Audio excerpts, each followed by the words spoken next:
Alright, Shalom. Before I start, I want to give all praises, honor, and glory to Yahweh, Bahashem, Yahweh Shai, Bahashem, Rachak Kodash, which is to say all praises to Yahweh, which is the name of the Heavenly Father, and the Son, Yahweh Shai, that's the name of the beloved Son, the Lord's Son.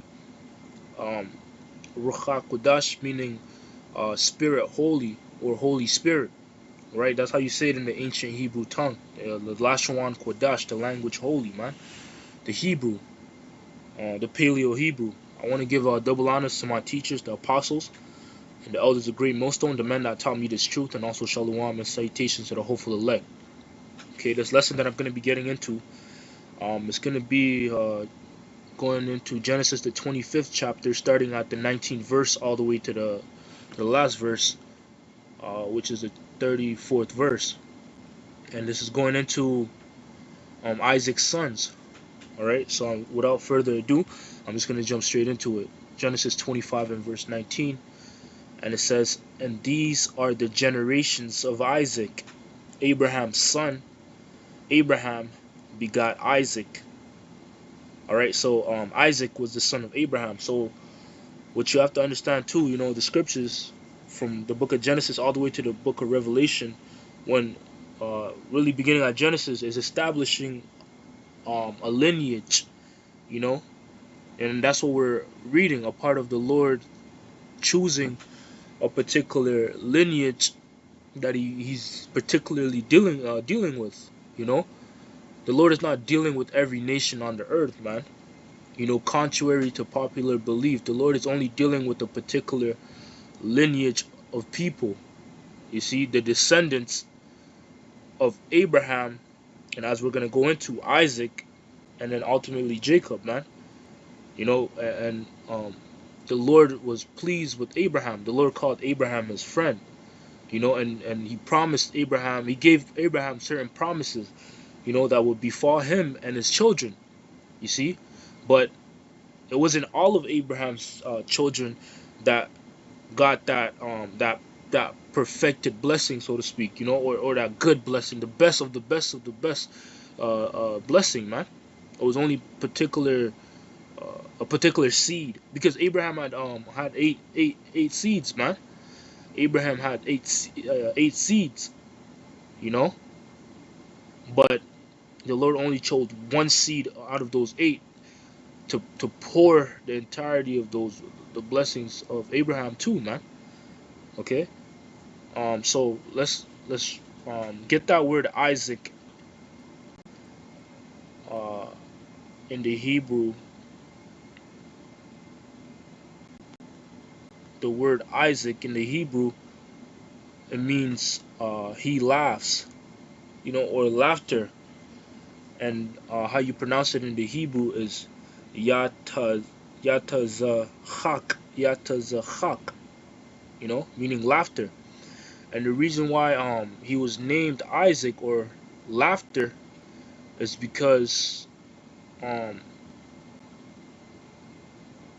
uh Sarah, Abraham's wife, she laughed at the fact that when the angel came to Abraham, you know, when those angels, because I believe there was three of them, when they showed up to Abraham, and they basically prophesied onto him, you know, told him certain things that were going to come to pass. And a part of the things that were going to come to pass was that his wife was going to bear children, or bear a son, or have a son, you know. But then she overheard the conversation between the angels and Abraham, and she laughed, you know, laughed inside of herself, and then the angels perceived it.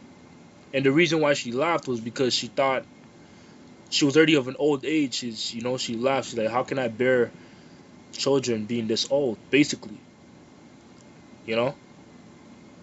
And Abraham laughed too, you know, but the woman got rebuked, you know.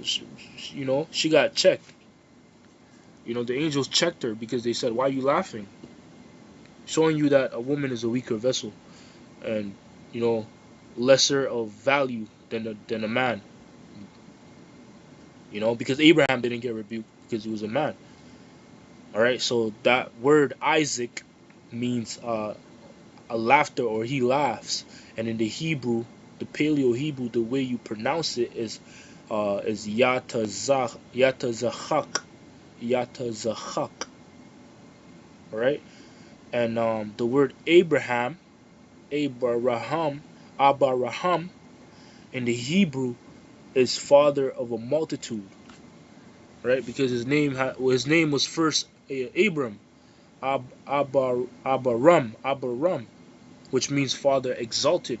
But then his name was later changed to, and the reason why he was exalted because the Lord exalted him, man. The Lord blessed him. The Lord was pleased with Abraham. He called him his friend. That's why he was exalted amongst, these other nation of peoples, man.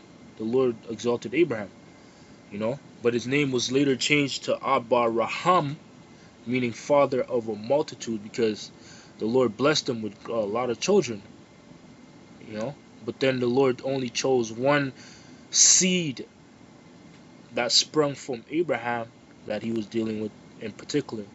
Verse 20, it says, and Isaac was 40 years old when he took Rebekah to wife, the daughter of Bethuel, the Syrian of Padan Aram, the sister of Laban, the Syrian, man. And Isaac's wife, Rebekah, she was basically Abraham's niece, you know. And that's what it means when it speaks about bone to my bone, when that's in Genesis, with Adam and Eve, when Eve was taken out of a rib, that means that it was close of kin. It was close of kin because here, Rebecca, she was close of kin to Isaac. Really, you can say that because, yeah, Isaac, his father Abraham was Nahor's brother. Nahor's brother, and Nahor, he, his daughter was basically, but his daughter was Bethuel,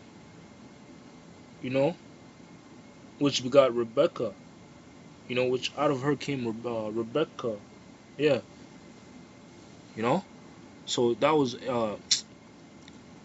Rebecca was, you can say Rebecca was technically Abraham's niece, or no, you say Bethuel would be Abraham's niece, yeah,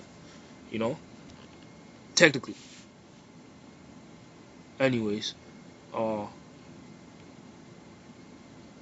verse 21, it says, and Isaac entreated the Lord for his wife because she was barren, and the Lord was entreated of him, and Rebekah, his wife, conceived. Right?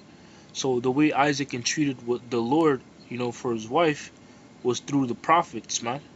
Because that's how you would go and inquire of the Lord. That's how you would seek the Lord, is through going to the prophets. Look up that word, entreat. Pray, to entreat, supplicate, to pray, entreat, to be supplicated, to be entreated, to make supplication, plead. And you threw up a prayer. So Salaki, he threw up a prayer. He prayed to the Lord.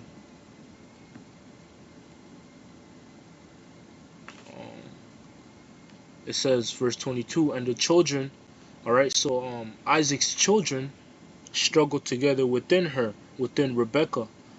And she said, if it be so, why am I thus? And she went to inquire of the Lord Yahweh. Right? So the children that she conceived within her were struggling in her womb. Right? And she said, if it be so, if it's a blessing, why is it hurting? Why is there friction? Why does it not feel like a blessing? Because to have children basically fighting one another, because that's what that word struggle goes into. In the Hebrew, it says to crush, oppress, to crush, get crushed, be crushed, to crush, oppress, to grievously oppress, to crush each other, man. And that break, bruise, crush, struggle together, oppress, right? Because that's what was going on in the womb. Because those two children that were within uh, Rebecca, they were basically two opposing forces, you know, and light and darkness cannot coexist, right? Just like good and evil cannot coexist. So if you have two opposing forces, um, it's like putting a magnet. I think it's a magnet with a magnet. When you try to bring them together, they, there's a it's a gap, man. There's like a friction. They pull from each other. They push from each other. I mean, and that's the case with these two. That was what was going on in Rebecca's womb. That because there were two opposing forces. Um, get a quick precept.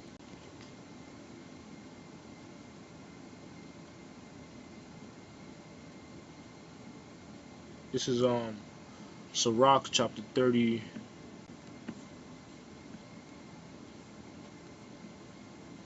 Ecclesiasticus or Sirach chapter 33.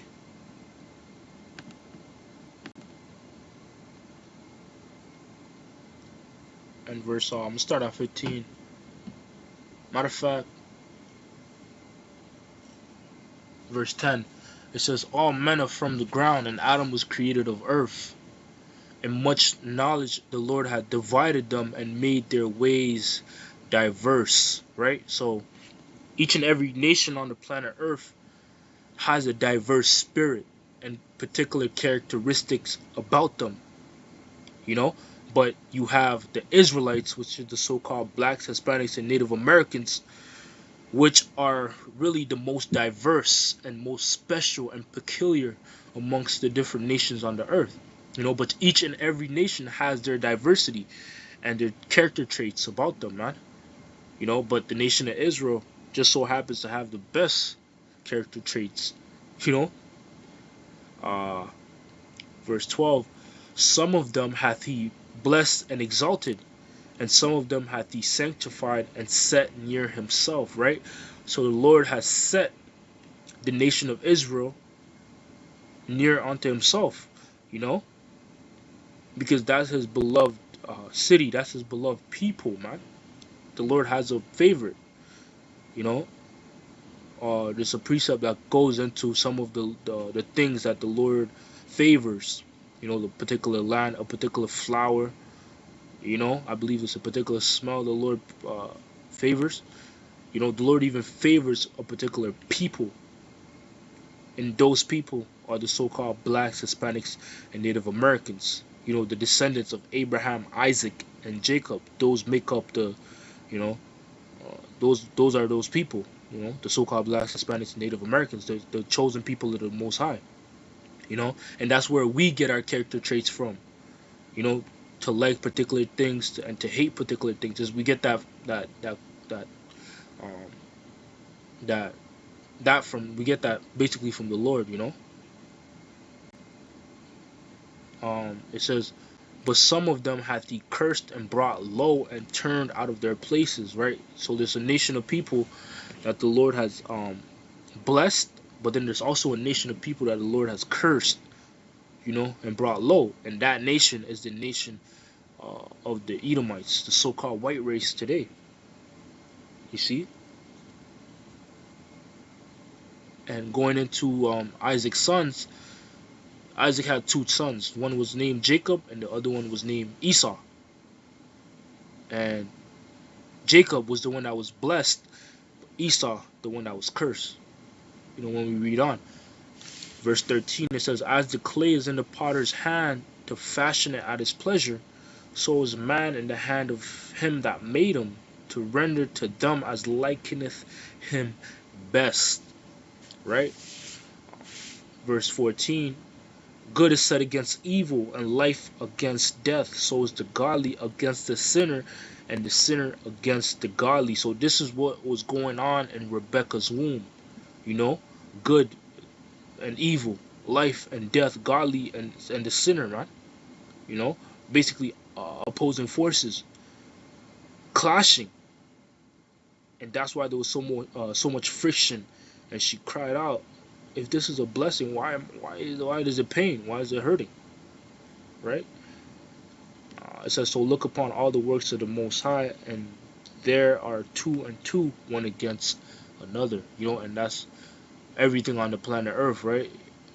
The cycle of life, the cycle of death, born, die, light, darkness, up, down, left, right. You know, two eyes, you know, two ears, basically two and two, two parts of your brain, you know, right? So going back to Genesis 25 and verse 23, and the Lord said unto her, two nations are in thy womb, and two manner of people shall be separated from thy bowels. Right? So this is the reason why um you're going through these labor pains basically, or that pain in your stomach is because there are two nations in your womb, not literal gazillion people, but two men, two children that would be progenitors of great nations, man. And those two nations will be opposing forces. It says two manner of people, so two different people, two opposite, two opposites are going to be separated from your bowels, from your stomach. And it says, and the one people shall be stronger than the other, and the elder shall serve the younger. So one people would be stronger than the other amongst those two that are going to be born. And the one that is stronger than the other would be Jacob. Jacob, the so-called blacks, Hispanics, and Native Americans, because when you read on, Jacob would be the progenitor of the 12 tribes, right? He would have 12. Jacob would go on to have 12 sons, and those 12 sons, you know, would basically represent the so-called blacks, Hispanics, and Native Americans, so like Americans today. And it says, and the elder shall serve the younger. So the elder, the one that would come out first, is going to serve the younger. Verse 24, and when her days to be delivered were fulfilled, behold, there were twins in her womb. So these children were twins, and they weren't identical twins. Matter of fact, I'm gonna look up identical twins meaning. I'm gonna read it off my phone. Identical twins. Identical twin. Identical twin. It says either of a pair of twins who, as a result of developing from a single fertilized ovum, are alike in all genetic characteristics, including sex, and typically very similar in appearance. But these were not identical twins. These were uh, fraternal twins. I'm gonna look that up too. Meaning. Fraternal twin. Right. So fraternal twin. It says either of a pair of twins who, as a result of developing from separate fraternalized ovia, are genetically distinct and not necessarily of the same sex or similar in appearance than other siblings. So they didn't appear similar. Fraternal twins. These are not identical twins. These are men that look completely different from each other. And not only was their appearance different, but their characteristics and their spirit was different. As we read earlier, the one will be stronger, the one will be weak, the one will be blessed, the other one will be cursed. And that you could put that under the banner of fraternal twins, man. All right, verse 25. It says,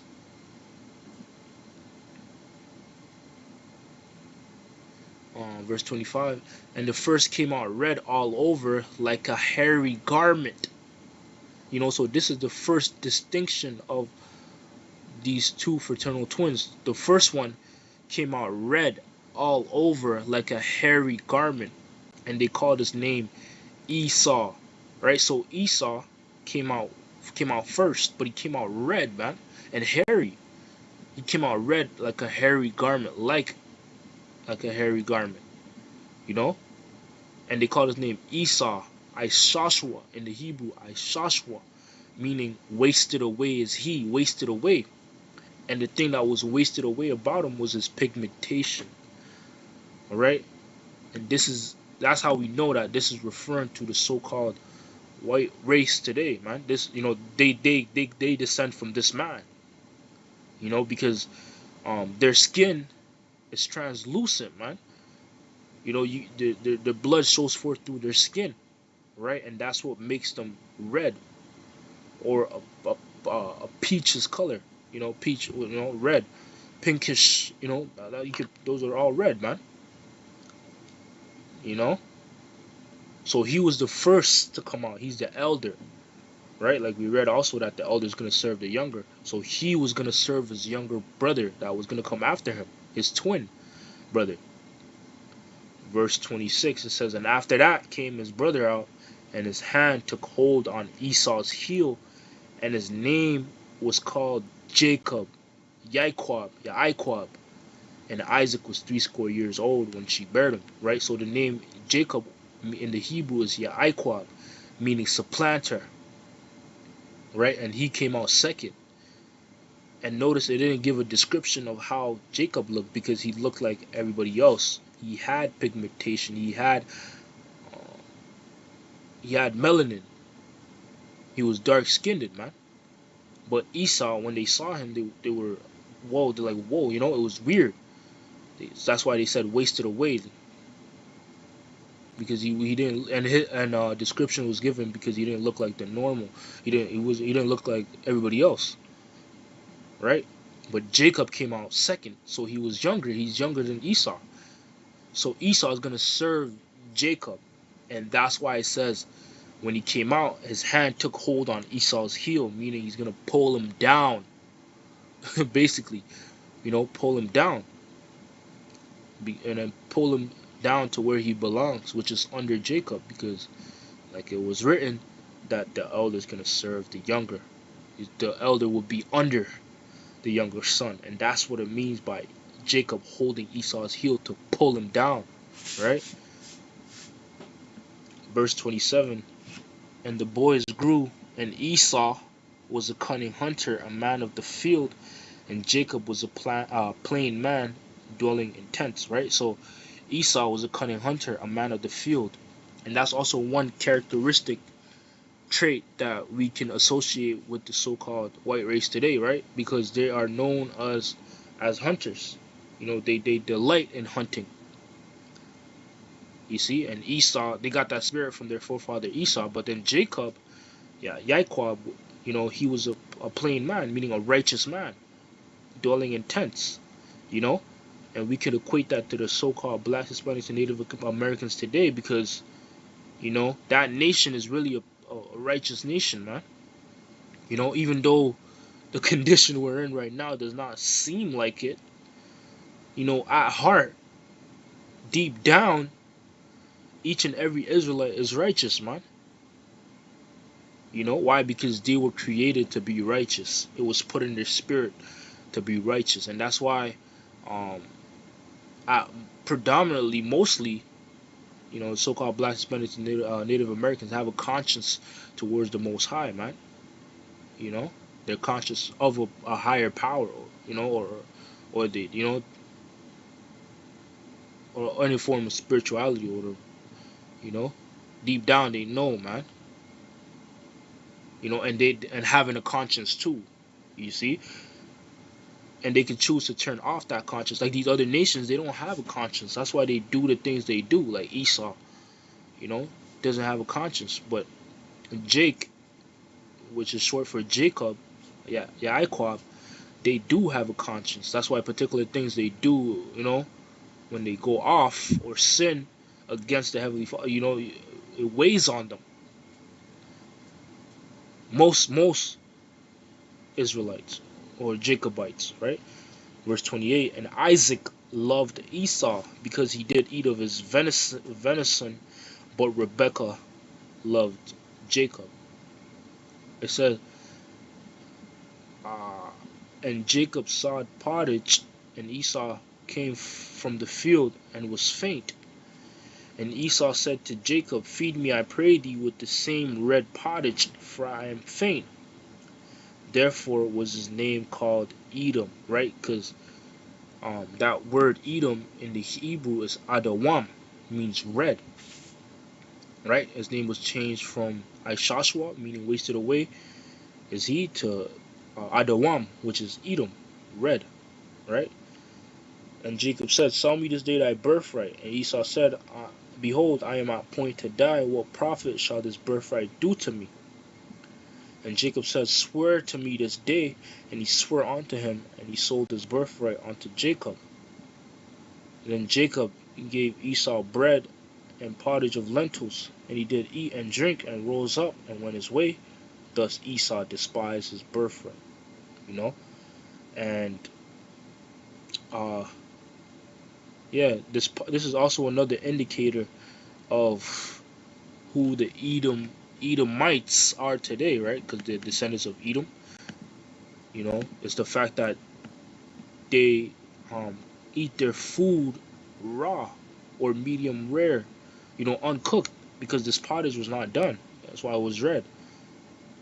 You know, with blood in it. Basically, they eat their food with blood in it, and that's an indicator of the spirit of Edomite. That's how we know that. You know, that's another identifier of them being the so-called white people today, because we know today how do the white people like to eat their food, their steak, you know, rare or medium rare, barely cooked, right, with blood in it. You know, just showing you that that's dumb. It's in their spirit to do that. Most likely they're Edomites. You know, because you know Jake or the Jacobites, those the descendants of Jacob, Salakia. They like their food. They're known for over seasoning their food and overcooking it, man. You know, you see. Um, so with that, I hope this lesson was edifying. You know, call Halayimullah. All praises to Yahweh, Ba'ashem, Yahushai, Ba'ashem, Wacha Kodash. Double honors to my teachers, the apostles and elders, the great Most, and shalom to the elect. Shalom.